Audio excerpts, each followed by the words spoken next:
Right, guys, and welcome back to a special edition of the Tackle Room. As you can see in screen now, we've got a very special guest today in second place European coming back from the Europeans. Will Raison, welcome, mate. Thanks, mate. Thanks for inviting me. So, Will, how does it feel to get another medal under your belt? Yeah, I mean, it's fantastic. Like I've already said, I'd swap it in a heartbeat for another team medal. The squad of anglers, management, and that Mark Downs has sort of put together it's just fantastic, mate. You know, it's a pleasure to go away with them.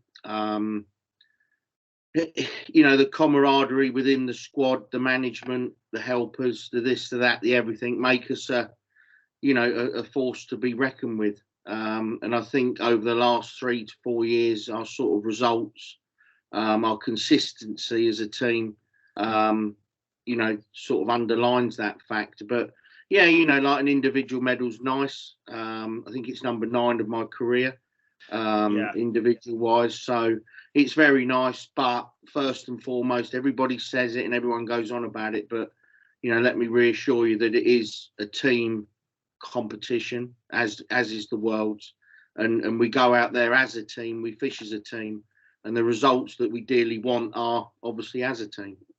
That's exactly what I was expecting you to say, Will. And you being captain as well, obviously that's part of the job. You've got to get the team in that motivational state where you're out there to win.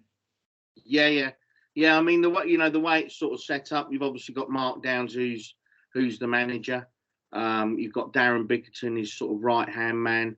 And then myself as the captain. It's sort of a go-between between the team and the management. But, you know, if anyone was a fly on the wall in the meetings, the practices, when we go out for meals, you know, we're just all a bunch of good mates. And that's the way it works. And, you know, I've been involved in team fishing since I was I think I first fished my first Division 1 national when I was 12 for Farnborough. And I've been involved in, you know, the camaraderie you get in team fishing is second to none. And that's what gives me the buzz. And ultimately, that's what we're trying to create. You know, having the best natural anglers isn't enough anymore. You need everything from the management to, you know, the support of people like the Angling Trust, and ultimately, you know, a good bunch of lads that all get on. We're away for a week or two together at a time, and you need to get on, and you know, and that's what Mark's managed to achieve. Yeah, it's a fantastic feat, mate. So we'll go on now. We'll get talking a bit about obviously the European Championship. So it's Lake Decida, is it? I struggled with the pronunciation to begin with, but it's Decida, yeah. What was the venue like, mate? Was it as good as it looked? Yeah, I mean, you know, I've always liked big open expanses of water. Not only are they nice to fish, but you always feel like there's a fresh supply of fish coming in. And that's exactly what this venue in Hungary offered us. I've got some very good friends in Hungary, Tamas Walter, Szilard Magyar, and you know, they all told me that it was a fantastic place. It's going to be a fantastic championships. You're going to catch lots and lots of fish, and it didn't disappoint in the slightest. It was a big lake. I think it's around 8 kilometers long. Wow. A real good width. Average depth, I would say, you know, 2 to 3.5 meters. And it was quite windy, as a big expanse of water it often is. But those mornings we got there and it was flat calm, it was just like a cauldron of fish. It was just unbelievable. Wow. Fish moving everywhere and bubbles, and just a real, not only just a stunningly beautiful place, but the federation, the Hungarian Federation, have put a lot of work in, spent a lot of money developing the venue. And, you know, I'd have to say it's up there with the best venues I've ever been to. Wow, that's really good.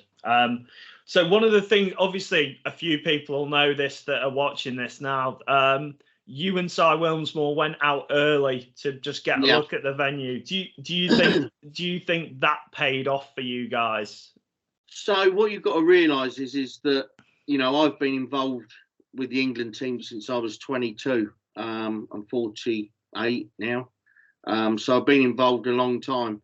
Back in the day, you know, when it was myself and Steve Gardner, Bob Nudd, Kim, Alan Scott Horn, Dave Vincent, the team changed a little bit, but we always used to go for 2 weeks.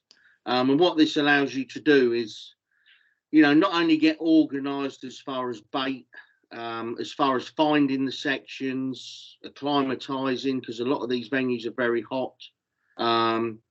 Just generally finding your feet. So it isn't 100% all the time just about practicing and catching fish.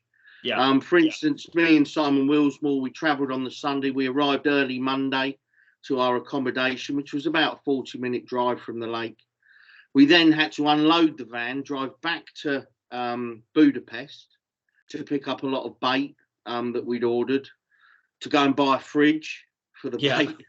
And literally, you know, like my van was full again. Then we drove back, and it basically took us till late Monday evening to get everything sorted. And it's important, you know, not all the team, due to work commitments and various other things, can arrive at the same time.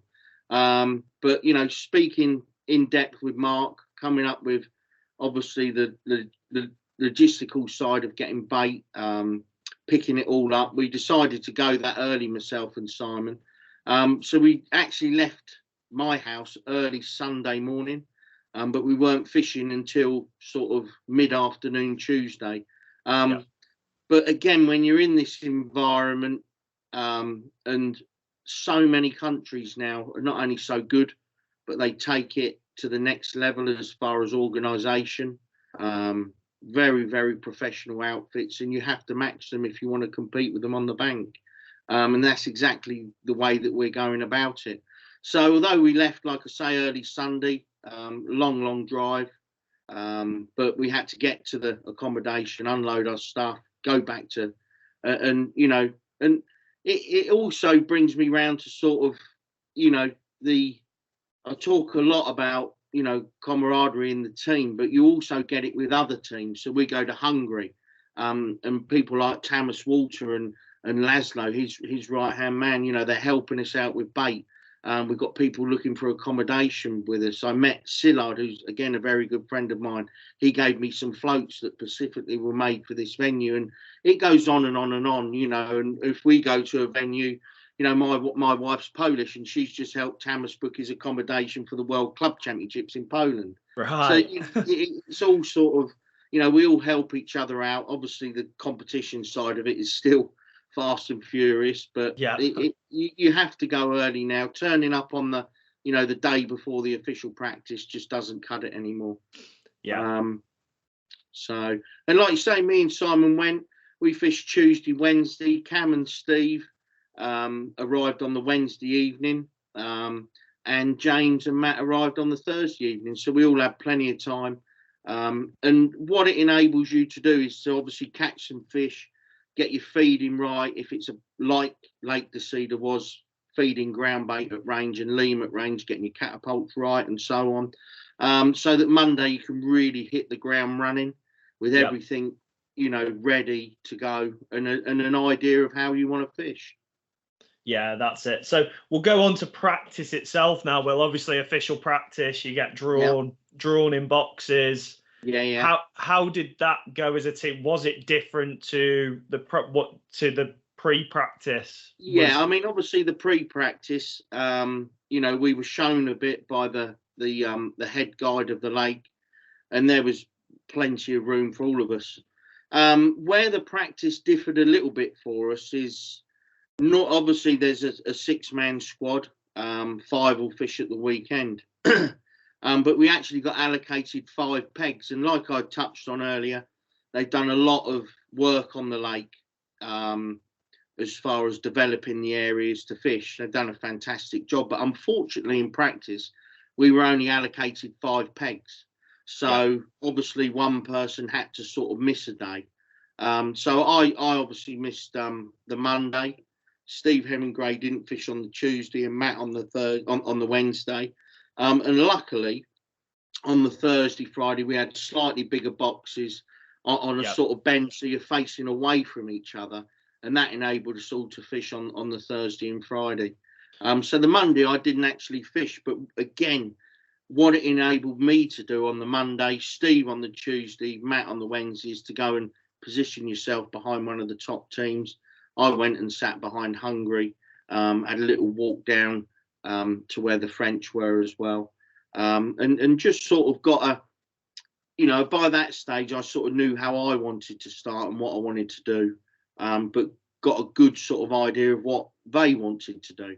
And for me, it was invaluable. I really enjoyed the fact it's the first time, like I say, in 20 or 30 years of international fishing where I've actually had a day off and actually gone and watched another team, and it was very, very good. Do you think that could be something for the future to do, or do you think it's better having 6 guys in the box all the time? I mean, ultimately, all of those sort of decisions lay with Mark. I think when you're allocated 5 pegs, rather than cramming 6 in and potentially messing it up for all 6 of you, you're better off having 5 guys have a real good practice day and a realistic sort of view of what the venue has to offer. Yeah. So what were the main species that you were looking at over the week's practice, Will? What was the staple, the bonus fish and everything like that? So, I mean, obviously the venue held a lot of bleak. You know, in practice, we were catching up to 40, 45 in 10 minutes on a 2.5 metre whip.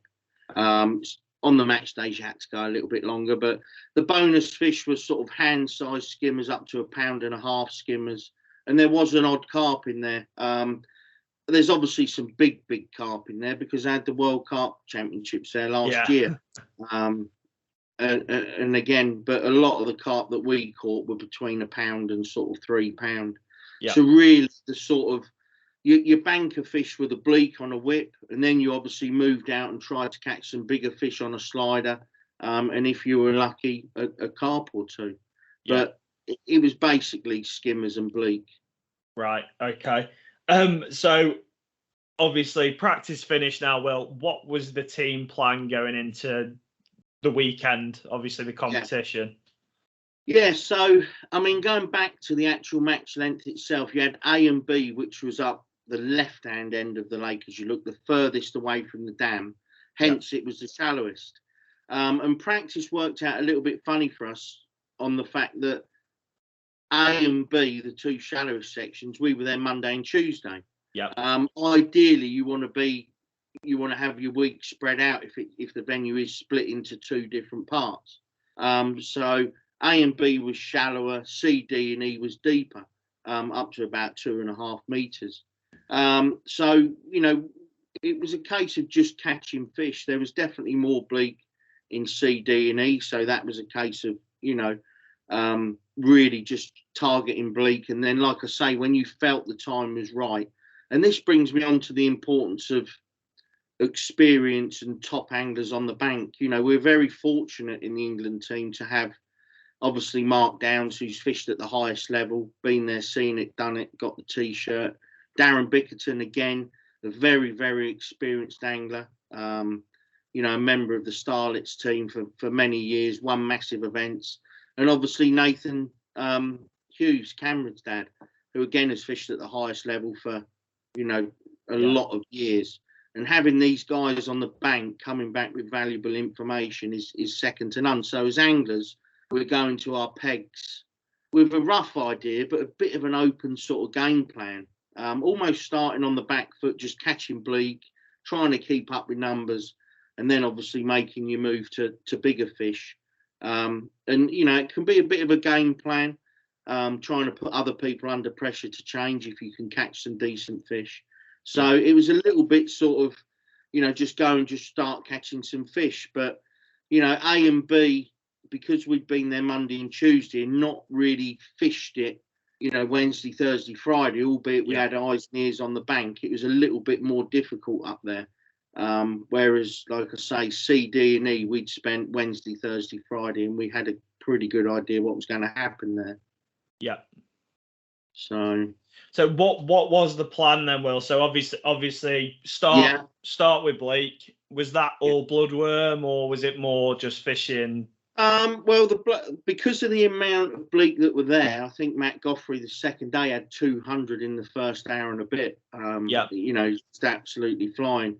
So we're using like pinkies, hardened pinkies, keeping them in sawdust and a little bit of sand, really toughening them up. There are some maggots that you can get on the continent that are really tough. They're like little squats.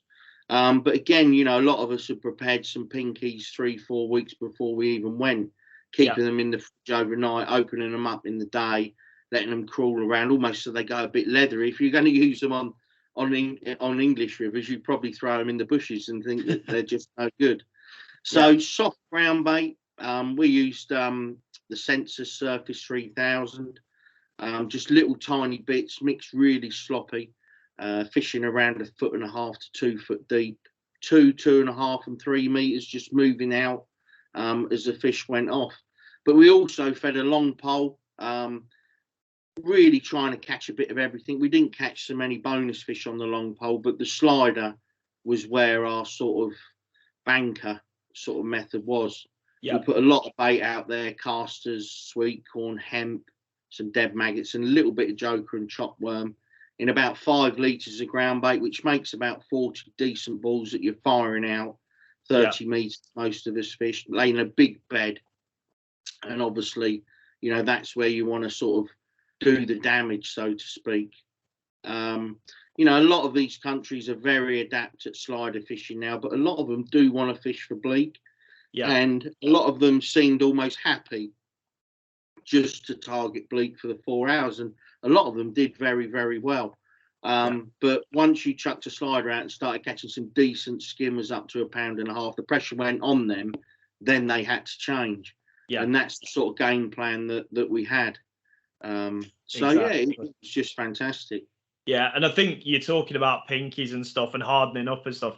It's absolutely alien to a lot of your general match anglers over here. So it's just one of the little tiny things. I mean, if I run you through, you know, we had bloodworm delivered from Lithuania. The joker was from Poland. Obviously, Census, one of our, you know, or our sponsor. You know, they're so good to us. They had the bait delivered, all the ground bait, all the soil, all the lean. But, you know, we had pinkies from the Czech Republic. We had red worms from the Czech Republic. I've got a guy, Steve Humphreys, who gets me my red worms in England, and he delivered me like a bag of them the day before we went. Steve Hemingway's got the same, and we've got bait and little bits of, you know, if you collectively put all the bait down that the team had organised and the individuals had organised and the management, there's bait and there's pinkies and there's worms and there's all from all different corners of Europe, and you know, a lot of effort goes into it, because we all know the importance of having the right bait. Ultimately, you can prepare, you can practice, but if what you're putting on the hook is bad quality, you're not going to catch as many fish. Yeah, agreed. So we'll look into day one now. Well, obviously, your individual match, as it were.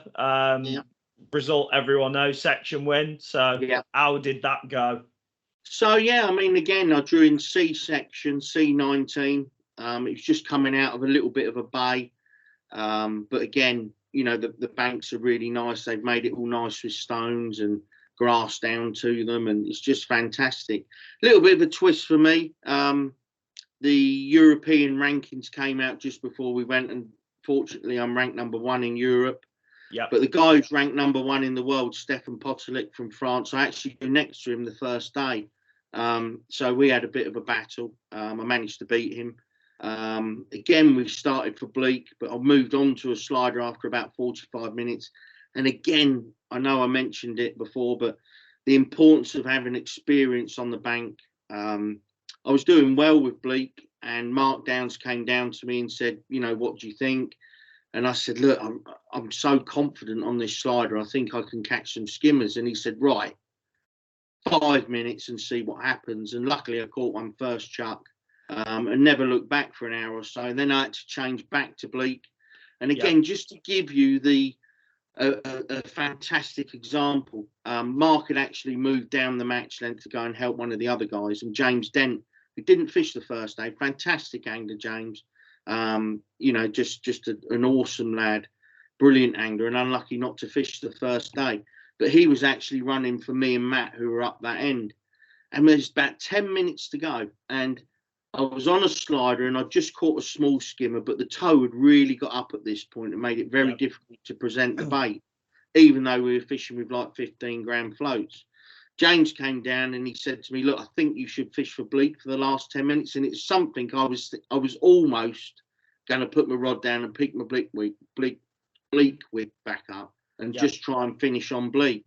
In that last 10 minutes, just to put it into perspective, I caught, I think, 29 bleak, 27 or 29 bleak, which probably would have gone about 300 grams. When I weighed in, there was an 6 kilo 800, a 6 kilo 500, a 6 kilo 980, and I had 7 kilos exactly. Wow. So without that tactical change and experience and knowledge on the bank behind me, if I'd have just stayed on the Wagler for the last 10 minutes, I'd have been third, maybe fourth. And just that little tactical change. Now, team-wise, we were fourth, so it didn't make a massive difference, but sometimes it can, and that's the importance of having knowledge behind you. And it's the same old thing, the old saying, two heads are better than one. Yeah. So now on to day 2. Well, obviously, again, another section win. Anything different to day 1? So again, we finished 5th on the first day, and it was a fantastic effort, almost to the point of you felt like you deserved to be a little bit higher and maybe a little bit closer to winning it. But a few of the teams, Poland and that, the first day scoring 8 points, it was just ridiculous.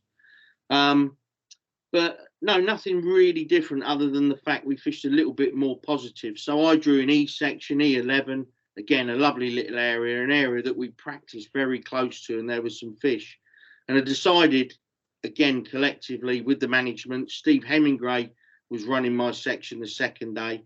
And again, the experience that not only Mark Downs, but Steve Hemingway's got. I mean, he's one of the best anglers in the world, full stop, all round.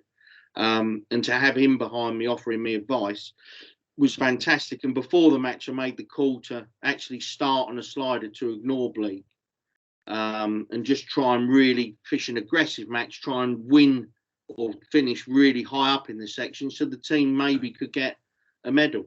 And again, just a fantastic start. I fed my bait, fed it nice and accurately at 30 metres. First chuck had an indication, didn't catch a fish. Second chuck caught a pound skimmer. And I went on, I think I had 46 skimmers and 2 carp for 13 kilo 400, which again, luckily won the section. Yeah, and obviously second overall in the European Championships. How close was it off winning it, Will? Because I know it went weight-wise. It was about 4 kilos. Last year I was closer to winning. It was about 130 grams I needed. But again, mate, it is nice. I'm not going to sit here and say that the individual side of it means nothing to me, because it is nice, and that's the reason there are individual prizes. But like I've already said, and I would just swap it for team success or a team medal. But having said that, 4th overall in a 27 team European Championships with the best of the best from 27 nations, for me, is a brilliant performance. I'm proud of every one of the lads, and some of them are really coming of age, and it's good to see. They're big venues, high pressure events, people watching, and these young lads, mate, they really are coming to the fore, standing up and being counted, and it's just a pleasure to fish with them. They feel like they've got my back. We've all got the manager's backs, vice versa, and as a unit, I think we're going to go on to bigger and better things. Well, that's what I was going to go on to next, Will. Obviously, the team itself, you talk about a 4th place finish, but with 27 nations there, it's one of them things where as a nation, I think we've probably got one of the most consistent set of results. Out of everyone. 100%. I mean, just over the last few years, Italy on the Mincio, one of the most famous match fishing venues in Europe, we were 3rd. We went to Carouge last year and won. We're 4th this year with the world still to go. So yeah, all in all, mate, I think we're in a very, very strong position. And like I say, having been in it for a multitude of years myself and fished with my heroes, people like Bob Mudd, Kevin Ashurst, Steve Gardner, Alan Scotthorne, Stu Conroy, I can go on and on and on and name them. But guys that, are my heroes, and that, and I look at the current crop of anglers, mate, and they're a special, special bunch of lads. They are. And just a bit on the result again, Will. I like to mention this quite a bit. It's hindsight 2020. Was there anything you feel that as a team you guys could have done to get in the medals or not?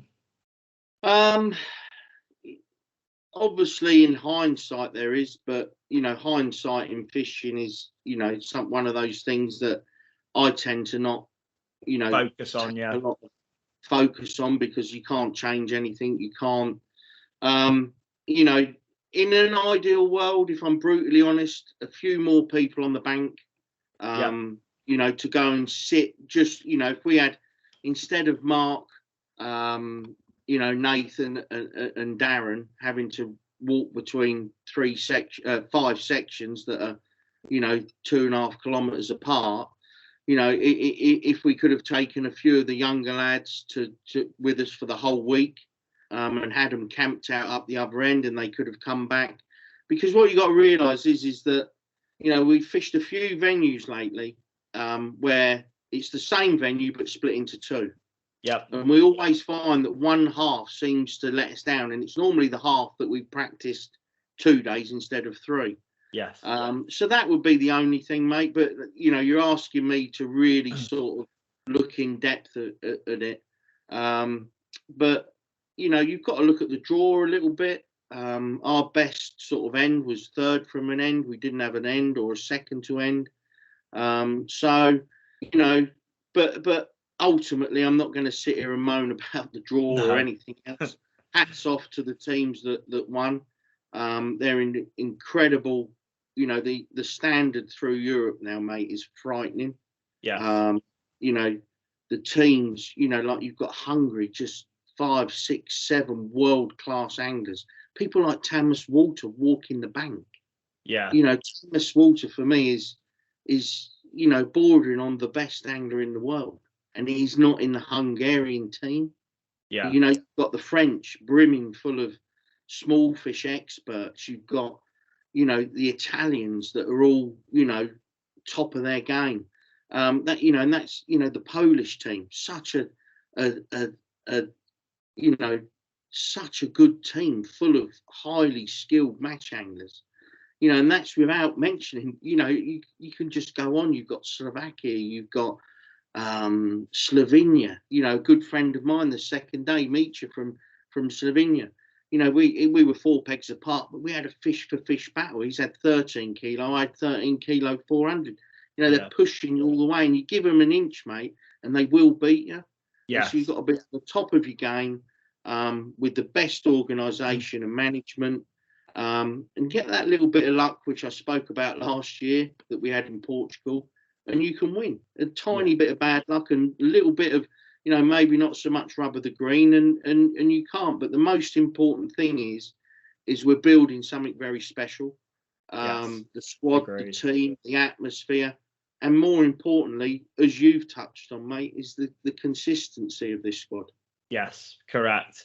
One thing I do want to go on to, well, obviously you mentioned before, this is only the European Championships. Yeah. We've got the Worlds coming up in Spain on the Ebro, off an arm of the Ebro, supposedly. Yeah.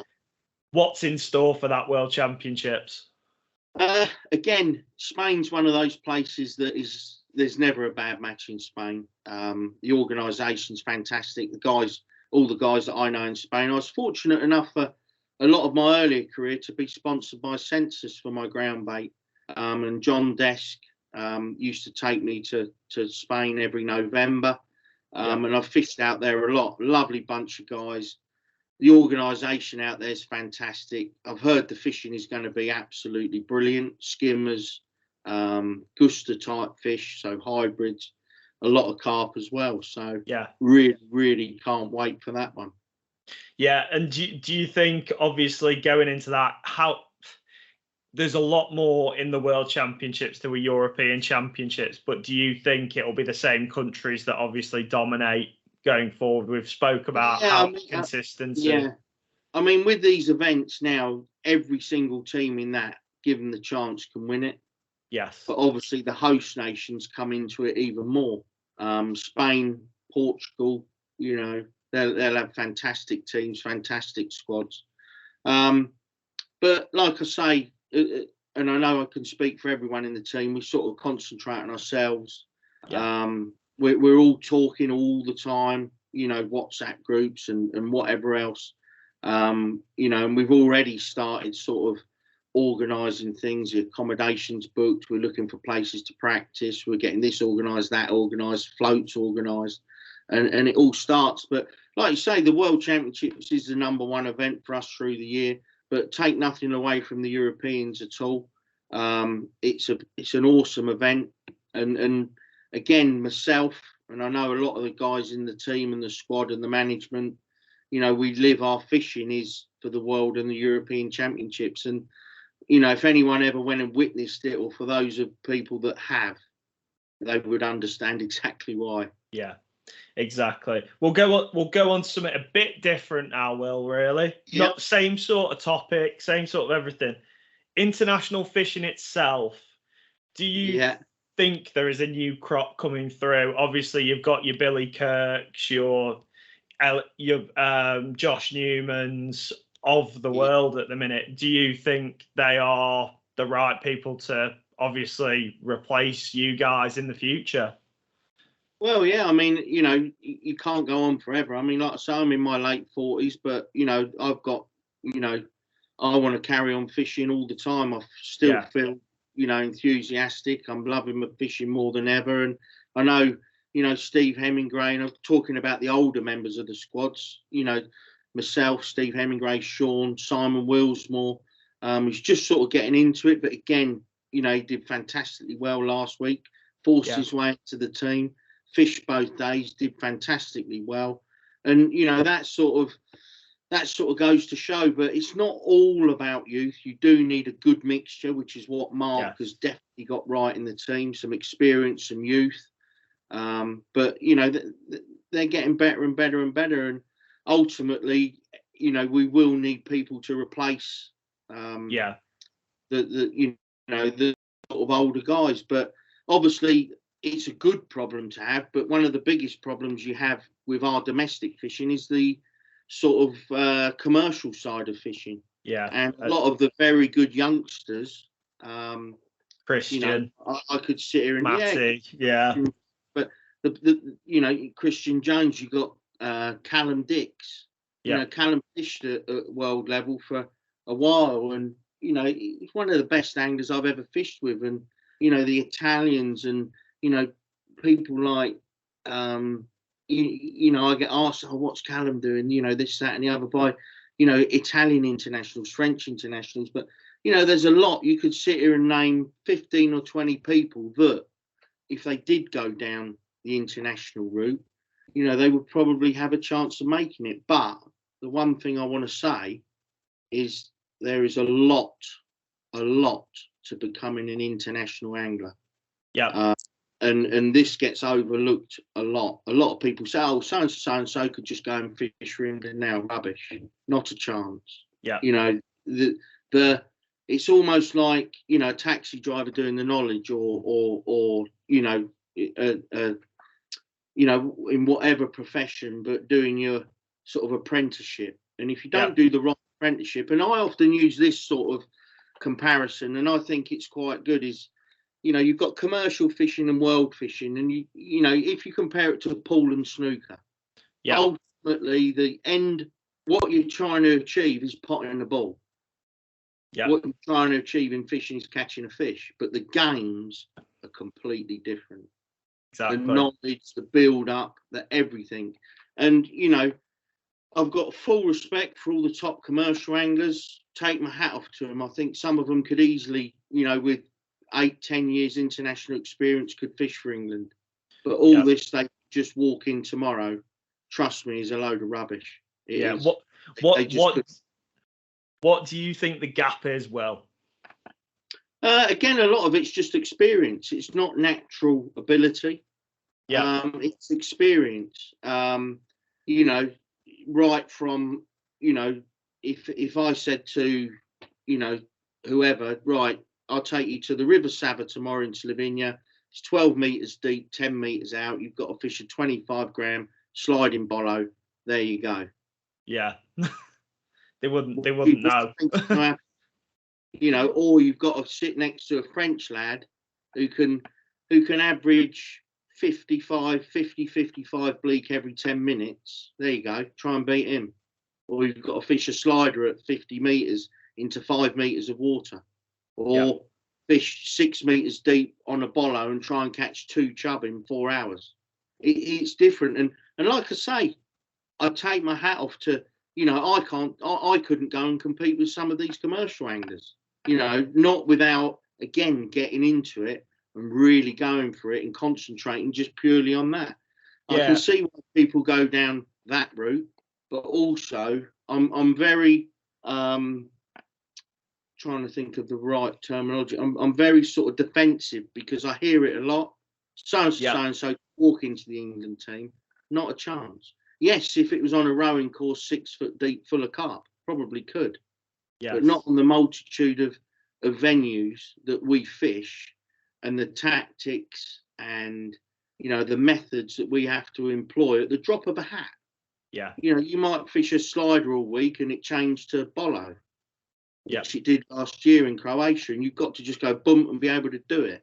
And the thing is, at any level, whether it's world level or, like pick a Fishermania, if you can't cast the feeder 60 metres and you draw on the wide bit at Hayford, you're going to make yourself look a little bit silly in front of 500,000 people on telly, or however many thousand people they get. Exactly. And you look at the final now, obviously at Westwood Lakes, and it's played into the hands of your Christian Jones, your Jamie Hughes, your Andy Bennett. You've got to catch fish. You have, mate. But I mean, I sat down and watched the final last year, and again, at that style of fishing, commercial fishing, given the chance, a lot of people in that final would win it.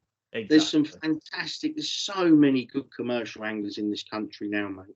Guys that you've never heard of are absolutely fantastic.